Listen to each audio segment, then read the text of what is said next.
O encontro da vizinhança. A vida em um bairro movimentado sempre traz surpresas que ninguém consegue prever.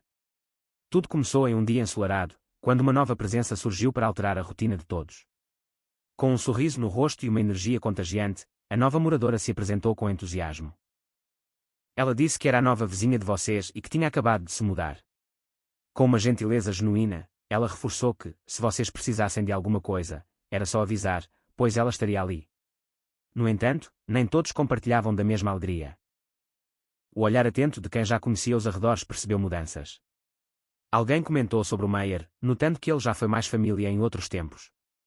A resposta veio carregada de um sarcasmo leve, afirmando que o nível da vizinhança caiu muito, indo ladeira abaixo, sua linda. E assim, seguiram o caminho. No meio da rua, o cotidiano se manifestava em pequenas discussões sobre o espaço público. Um grito de advertência ecoou várias vezes, pedindo atenção. Arnaldo estava lavando o carro e a água acabava atingindo quem passava. O questionamento foi imediato, perguntando se ele estava molhando o calçado alheio. Arnaldo, justificando-se com simplicidade, explicou que estava lavando o carro e que não deu tempo de fazer isso em casa, por isso resolveu lavar ali mesmo.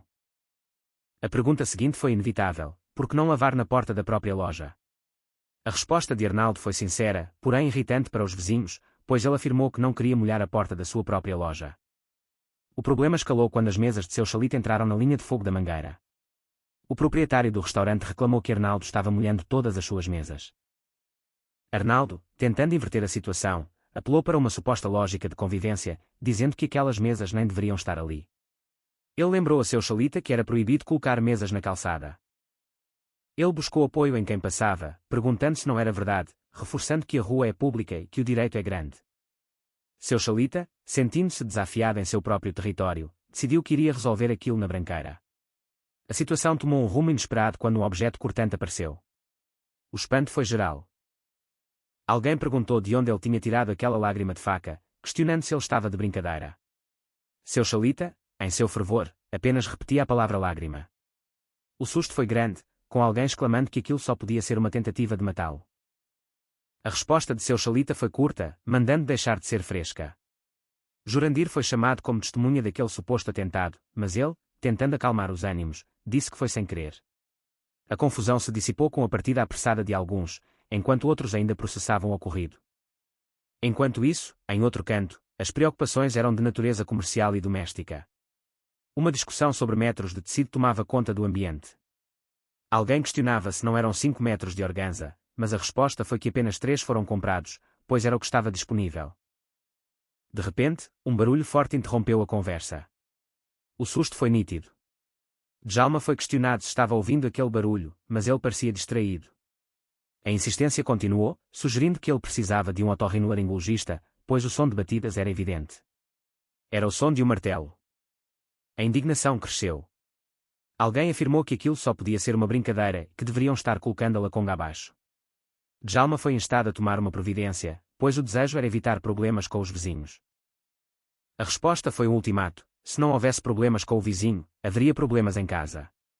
Djalma tentou minimizar, dizendo que era apenas um tuk-tuk constante, mas a pressão para que ele agisse como um homem e resolvesse a situação prevaleceu. Ao chegar ao local do barulho, a pergunta foi direta sobre quem autorizou aquela bagunça no escritório. Lucilene, com um tom de desculpa, explicou que Tijolo estava fazendo uma obra no camarim e que, enquanto isso, eles usariam aquele espaço. Jorge, o proprietário, demonstrou impaciência, dizendo que tinha muitas coisas importantes para fazer e que não conseguia se concentrar com eles por perto. Lucilene, jogando com as palavras, provocou Jorge, que se recusou a cair em seus joguinhos. Ela, por sua vez, afirmou que estava jogando cada vez melhor. A obra na boate gerou mais tensão. Jorge questionou quem mandou fazer aquilo, e a resposta foi clara: ordem do administrador da Laconga, que era o próprio responsável pela obra. O conflito de autoridade ficou evidente quando Jorge reclamou que o administrador não perguntou sua opinião. O argumento utilizado foi que o combinado era um cuidar do artístico e o outro do operacional.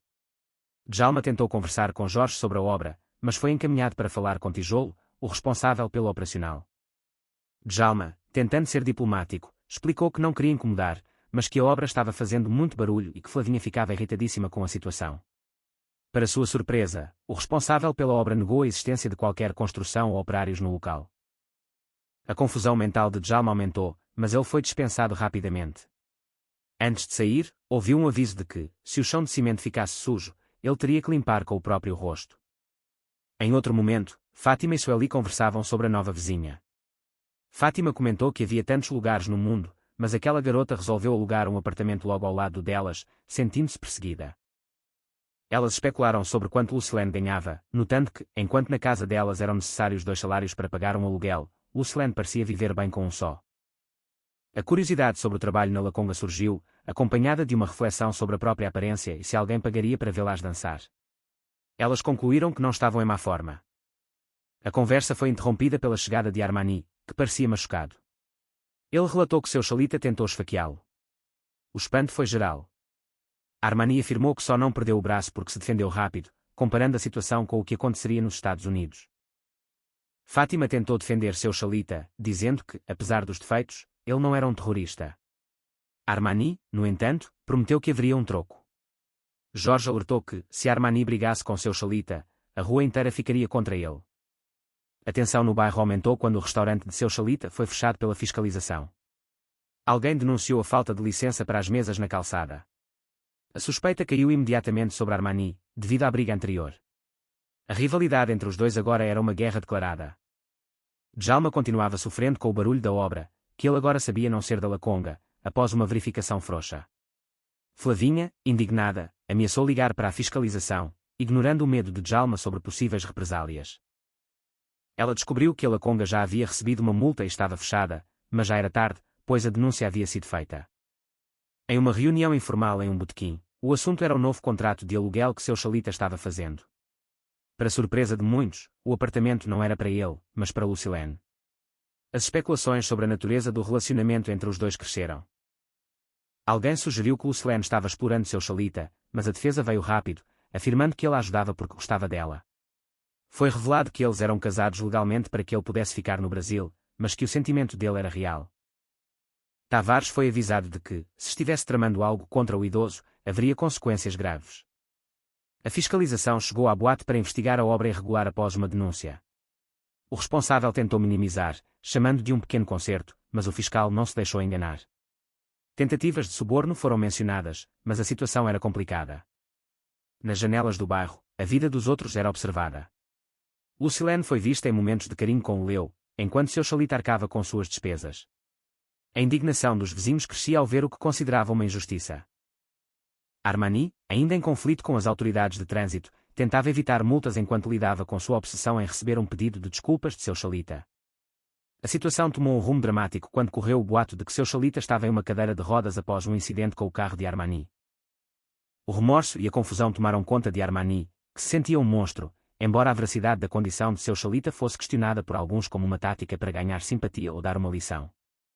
O encontro final aconteceu no restaurante improvisado. Seu xalita, na cadeira de rodas,